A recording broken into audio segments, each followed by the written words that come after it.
Hello my friend and welcome to my channel. Today I've got MJ Lacquer, Elizabeth Rose, You Are Beautiful 05. I'm going to do some Moyra foil stamping. I started off with Nailtiques Formula 2 as my base coat. And this is MJ Lacquer, Elizabeth Rose, beautiful pink shimmery polish. Yes! I'm going to go in and cap my free edge first.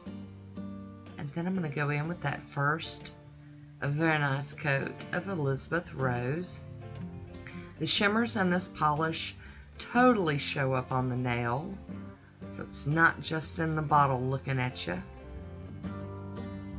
Got our first coat there. Got to get Woody out. Hi Woody, how you doing? And then we're going to go in for a second coat of Elizabeth Rose.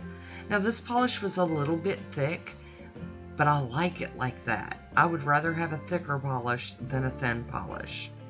Woody back again. There we go. I'm going to clean up that mess. There it is. So I'm going to top it with Poshe top coat. And then we'll be using You Are Beautiful 05. And some foils. And the Moyra foil stamping polish in silver. I've played with this before and I'm going to have to play with it again.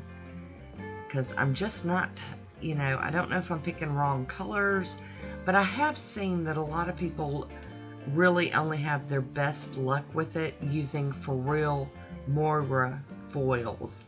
Their foils are thinner and therefore work better. So the directions on Moyra's website say to stamp it and wait 30 to 60 seconds before tapping it with the foil. So that's why I'm doing my little bit of cleanup here. Cleaning around my nail with some tape and cleaning my stamper off. And now I'm going to go in with the foil, and you're just supposed to tap it in. It's not like a normal foil that you would want to smooth out and smooth all over the nail. It works differently. So we're going to keep playing with it. I know that normally when I use the black one, I seem to have better results.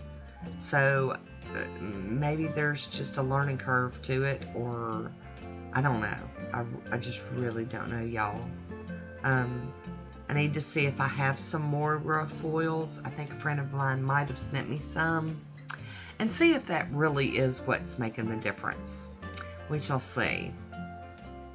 So like I said, I'm going to give it, the few seconds or 30 seconds or whatever to kind of sit on the nail before I start tapping in with the foil.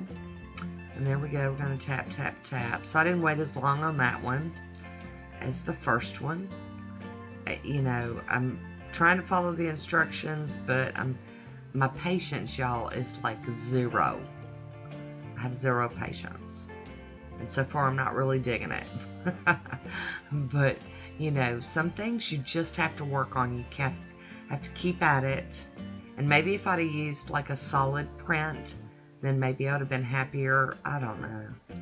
I will keep playing with it and not give up, because I've paid for the Moyra foil stamping polish. I've got it in black and silver, so I've got quite a bit of it to play with. And we're just going to keep messing with it and see what we can figure out. In the meantime, I will be looking through my stash to see if I have some of that Moyra's foils, because from what I hear, like I said, I really do think they're a lot thinner. And if they're made differently, then that could be the case, of why I'm having any issues. So I'm going to go in with a cleanup brush and clean up a little bit more around my cuticle area. Now, I liked this manicure. I thought it was distressed looking and very cool, but it is not what I had pictured. I'll be using Revolution's foil top coat over this. It is made for going over foils, and once that is totally dry, I am going to top it with my Poshe top coat. I'm going to Poshe tip. I really did like this distressed look of it, but it just so did not look right, like what I saw on my head. But I liked it. So let me know what you think about it, because that's what's really the question here. What did you think about this one? I do have a swatch photo coming here soon. There it is. But as usual, I want to thank you for watching. Until next time, be good to yourself. Talk to you soon.